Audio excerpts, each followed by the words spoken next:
Turning your engine 12J72.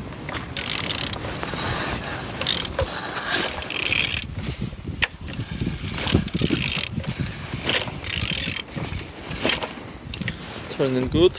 At the front engines looks good, as you can see. Compressor without any damage, same as well like altimeter. And on this side everything's good. Starter no broken, as you can see. Focus all on the gearbox without any damage. And on this side everything nice. Engine's turbo looking good. On the top plastics cover look nice.